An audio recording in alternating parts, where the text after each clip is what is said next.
The farmers were also compelled to cultivate it at the most fertile part of the agricultural land. മാത്രമല്ല ബ്രിട്ടീഷുകാർ ഒരു suggestion കൂടി വെച്ചു. എന്താണ്? അവരുടെ ഭൂമിയിലെ ഏറ്റവും ഫലഭൂയിഷ്ഠമായിട്ടുള്ള സ്ഥലത്ത് തന്നെ എന്ത് ചെയ്യണമായിരുന്നു? നീലം കൃഷി കൾട്ടിവേറ്റ് ചെയ്യണമായിരുന്നു. So the land used for the cultivation of food grains was to be reserved for indigo plantation. അപ്പൊ എന്താ പറയുന്നത്?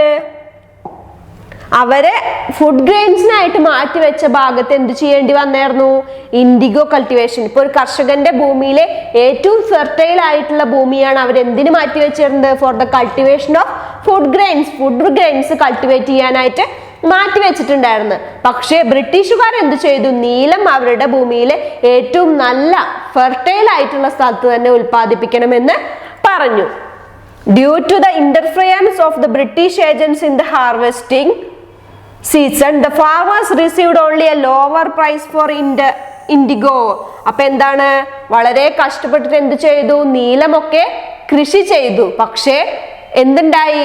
ഹാർവെസ്റ്റിംഗ് സീസണിൽ വിളവെടുപ്പിന്റെ സമയത്ത് എന്തുണ്ടായി? അവർക്ക് വളരെ കുറച്ച് എമൗണ്ട് മാത്രം. അതായത് എന്താണ് ഉണ്ടായത്? ആരാണ് ഇടപെട്ടത്? ബ്രിട്ടീഷ് ഏജന്റുകൾ എന്തില്? ഈ ഹാർവെസ്റ്റിംഗ് സമയത്ത് ഇടപെടുകയും നീലത്തിന് വളരെ കുറഞ്ഞ വിലയാണ് ആർക്ക് ലഭിച്ചത്? ഫാർമേഴ്സിന് ലഭിച്ചത്. Later when artificial colors were invented, indigo became obsolete. അപ്പൊ എന്താണ്? ആർട്ടിഫിഷ്യൽ കളേഴ്സ് ഉപയോഗിക്കാൻ തുടങ്ങിയതോടെ ഇൻഡിഗോയുടെ പ്രാധാന്യം അവിടെ ഇല്ലാതായിട്ട്, അതായത് പ്രാധാന്യം കുറഞ്ഞു വരികയും ഇൻഡിഗോ ഇല്ലാതാവുകയും ചെയ്തു. This made the plight of the farmers more miserable, for they had used much of their land for indigo cultivation. പക്ഷേ കൃത്രിമ ചായത്തിന്റെ വരവൊന്നും ആരറിഞ്ഞില്ല? ബ്രിട്ടീഷുകാരുടെ കീഴിലുണ്ടായിരുന്ന ഇന്ത്യക്കാര് അറിഞ്ഞില്ല. അതുകൊണ്ട് തന്നെ എന്താണ്? അവർ വീണ്ടും ഇൻഡിഗോ കൾട്ടിവേറ്റ് ചെയ്യാനായിട്ട് തുടങ്ങി. പക്ഷെ ആർട്ടിഫിഷ്യൽ ചായം വന്നതോട് കൂടിയിട്ട് എന്താണ്? ഇൻഡിഗോയ്ക്ക് പ്രാധാന്യം ഇല്ലാതായിട്ട് മാറുകയും ഈ ഭൂമിയുടെ ഫലഭൂയിഷ്ഠമായിട്ടുള്ള ഇടത്ത് ഭക്ഷ്യധാന്യങ്ങൾ കൃഷി ചെയ്യാതെ ഇൻഡിഗോ കൾട്ടിവേറ്റ് ചെയ്ത കർഷകരുടെ അവസ്ഥ എന്തായി? കൂടുതൽ ദുരിതപൂർണമാവുകയാണ് ചെയ്തത്. അപ്പൊ എന്താ പറഞ്ഞത്? ഇൻഡിഗോ റിവോൾട്ടിനുണ്ടായ കാരണങ്ങൾ എന്തൊക്കെയായിരുന്നു?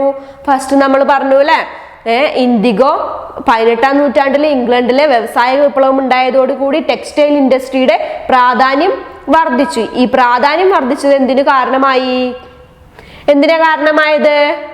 ഇൻഡിഗോക്ക് കൂടുതൽ ഇമ്പോർട്ടൻസ് ലഭിക്കാൻ, ഇൻഡിഗോക്ക് യൂറോപ്യൻ മാർക്കറ്റിൽ കൂടുതൽ വില ലഭിക്കാനായിട്ട് തുടങ്ങി. അപ്പൊ അതുകൊണ്ട് തന്നെ അവിടെയുള്ള ബ്രിട്ടീഷുകാർ എന്ത് ചെയ്തു? കൂടുതൽ ഇൻഡിഗോ കൾട്ടിവേറ്റ് ചെയ്യാനായിട്ട് പറഞ്ഞു. പക്ഷെ ഇൻഡിഗോ കൾട്ടിവേറ്റ് ചെയ്യാനായിട്ട് ഇന്ത്യക്കാർ തയ്യാറാവുകയും ഹാർവെസ്റ്റിംഗിന്റെ സമയത്ത് എന്താണ്? ഇന്ത്യക്കാർക്ക് വളരെ കുറച്ച് എമൗണ്ട് ലഭിക്കുകയും ചെയ്തു.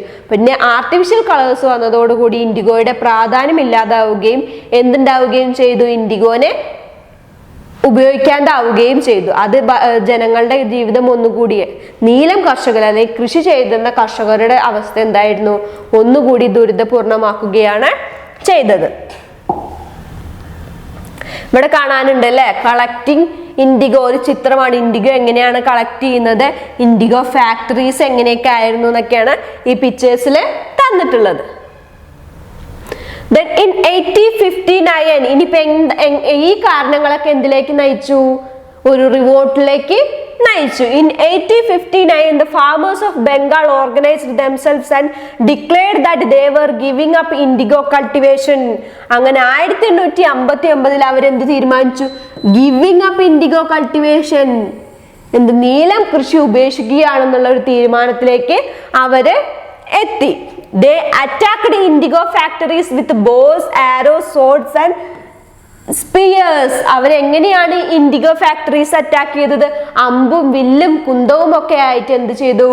ഇൻഡിഗോ ഫാക്ടറീസ് അറ്റാക്ക് ചെയ്തു. Several women also participated in the revolts. അപ്പൊ എന്താണ്? ഒരു വിഭാഗം സ്ത്രീകളും എന്തിൽ പങ്കെടുത്തു? ഈ റിവോൾട്ടില് പങ്കെടുത്തു. The writers excommunicated the British supporters and those who worked for the British. അപ്പൊ അവരെന്ത് ചെയ്തു? ബ്രിട്ടീഷുകാർക്ക് സപ്പോർട്ട് ചെയ്യുന്ന അല്ലെങ്കിൽ ബ്രിട്ടീഷുകാരുടെ ഒപ്പം വർക്ക് ചെയ്യുന്ന ജനങ്ങളെയൊക്കെ എന്ത് ചെയ്തു? ഈ കലാപകാരികള് അറ്റാക്ക് ചെയ്തു. Hearing the news several educated people from Calcutta reached revolt areas and extended their support. അപ്പൊ അങ്ങനെ എന്താണ് ഉണ്ടായത്? ഇങ്ങനെ ജനങ്ങള് ഇവിടെ ഇങ്ങനെ കൽക്കത്തയിലൊക്കെ ഒരുപാട് വിദ്യാഭ്യാസം നേടിയ ആളുകളൊക്കെ എന്ത് ചെയ്തു? ഈ ന്യൂസ് അറിഞ്ഞു ഇൻഡിഗോ റിവോൾട്ട് നടക്കുന്നുണ്ട് എന്ന കാര്യം പറഞ്ഞിട്ട് അവരെന്ത് ചെയ്തു? ഈ ഫാമേഴ്സിനെ സപ്പോർട്ട് ചെയ്യാനായിട്ട് വന്നു. The revolt had a strong effect on government. British ഗവൺമെന്റിന് എന്താണ് വളരെ നല്ല രീതിയിൽ ഈ റിവോൾട്ട് ബാധിക്കുകയാണ് ചെയ്തത്. The government immediately appointed a commissions to study the problems of indigo farmers. അപ്പൊ എന്താണ് ഇതൊന്നും മനസ്സിലാവാല്ലേ നമുക്ക്? അതുവരെ ഒന്നും ഫാമേഴ്സിന്റെ പ്രശ്നങ്ങൾ ഒന്ന് മനസ്സിലാക്കാൻ വേണ്ടിയിട്ട് ബ്രിട്ടീഷുകാർ ശ്രമിച്ചിരുന്നില്ല. പക്ഷെ ഈ ഒരു ഇൻഡിഗോ റിവോൾട്ടിലൂടെ അവർക്ക് എന്ത് മനസ്സിലായി? അല്ലെങ്കിൽ ഇതിങ്ങനെ നിന്നാൽ ശരിയാവില്ല എന്ന് മനസ്സിലായി. അവരെന്ത് തീരുമാനിച്ചു? They have appointed a commission. ഫാമേഴ്സിന്റെ അവസ്ഥയും അല്ലെങ്കിൽ ഫാമേഴ്സിന്റെ പ്രശ്നങ്ങളൊക്കെ മനസ്സിലാക്കുന്നതിന് വേണ്ടിയിട്ട് ഒരു കമ്മീഷനെ നിയമിച്ചു. The commission found that the indigo farming was uneconomic and proposed to stop it. അപ്പൊ എന്താണ്? The commission found that, commission ഒരു കാര്യം മനസ്സിലാക്കി, എന്താണ്? The indigo farming was uneconomic. Indigo farming എന്താണ്? സാമ്പത്തികമായിട്ട് ഒരു നേട്ടവും ഉണ്ടാക്കി തരുന്നില്ല ആർക്ക്? കർഷകർക്ക്. അതുകൊണ്ട് തന്നെ ഇൻഡിഗോ ഫാമിംഗ് സ്റ്റോപ്പ് ചെയ്യണമെന്നുള്ള നിർദ്ദേശം വെക്കുകയാണ് ഉണ്ടായത്. അപ്പൊ എന്താണ്? ഇൻഡിഗോ റിവോൾട്ട് ഉണ്ടായി. ഇൻഡിഗോ റിവോൾട്ടിന്റെ ആഫ്റ്റർ എഫക്റ്റ് 1859 ഞങ്ങള് നീലം കർഷകർ നീലം ഉൽപ്പാദിപ്പിക്കുന്നത് നിർത്തുകയാണെന്നുള്ള ഒരു തീരുമാനത്തിൽ എത്തുകയും അവരെന്ത് ചെയ്തു? അമ്പും വില്ലും കുന്തവും ഒക്കെ ആയിട്ട് ഇൻഡിഗോ ഫാക്ടറീസ് അറ്റാക്ക് ചെയ്യുകയും ചെയ്തു. മാത്രമല്ല ബ്രിട്ടീഷുകാരെ സപ്പോർട്ട് ചെയ്യുന്ന ഇന്ത്യക്കാരെയും ബ്രിട്ടീഷുകാരുടെ ഒപ്പം ജോലി ചെയ്യുന്ന ഇന്ത്യക്കാരെയൊക്കെ അവരെന്ത് ചെയ്തു? അറ്റാക്ക് ചെയ്തു. അപ്പൊ എന്താണ്? വളരെ എന്താണ് ആഫ്റ്റർ എഫക്റ്റ് വളരെ വലുതായിരുന്നു ഈ റിവോൾട്ടിന്റെ. അതുകൊണ്ട് തന്നെ ബ്രിട്ടീഷ് ഗവൺമെന്റ് എന്ത് ചെയ്തു? They decided to appoint a commission. ഒരു കമ്മീഷൻ അപ്പോയിന്റ് ചെയ്യാനായിട്ട് അവര് തീരുമാനിച്ചു. ആ കമ്മീഷന്റെ റിപ്പോർട്ട് പ്രകാരം എന്താണ്? Indigo revolt is an uneconomic ആണെന്നും and proposed to stop it. Indigo revolt stop ചെയ്യണമെന്നും അവര് പ്രഖ്യാപിച്ചു. അപ്പൊ അതുകൊണ്ട് തന്നെ എന്താണ്? ഇൻഡിഗോ റിവോൾട്ട് എന്ത് ചെയ്യാണ്? ഈ പ്രശ്നം സോൾവ് ആയതോടുകൂടി ഇൻഡിഗോ റിവോൾട്ട് ഇല്ലാതാവുകയാണ് ചെയ്തത്. അപ്പൊ നമ്മൾ ഇന്ന് 3ാമത്തെ ചാപ്റ്റർ ആണ് അല്ലെ നോക്കിയത്. അതില് ഫസ്റ്റ് നമ്മൾ എന്ത് പറഞ്ഞു? ഫാമേഴ്സിനെ എങ്ങനെയൊക്കെയാണ് ബ്രിട്ടീഷ് ഭരണത്തിന്റെ കീഴിൽ ഫാമേഴ്സിന്റെ അവസ്ഥ എന്തായിരുന്നു, പിന്നെ ലാൻഡ് റവന്യൂ സിസ്റ്റം എന്തായിരുന്നു, ദെൻ കൊമേഴ്ഷ്യലൈസേഷൻ ഫാമേഴ്സിനെ എങ്ങനെ ബാധിച്ചു, ദെൻ ഫൈനലി എന്താണ്?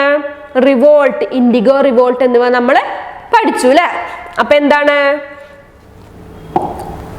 നമ്മുടെ ഈ ഭാഗം കഴിഞ്ഞു. നമ്മൾ ഇന്നത്തെ ഈ ഭാഗം നമ്മൾ പറഞ്ഞ കാര്യങ്ങളൊക്കെ നമ്മൾ അവസാനിപ്പിക്കുകയാണ്. അപ്പൊ ഒന്നും കൂടി സമ്മപ്പ് ചെയ്ത് തരാം. ഫസ്റ്റ് എന്താണ്?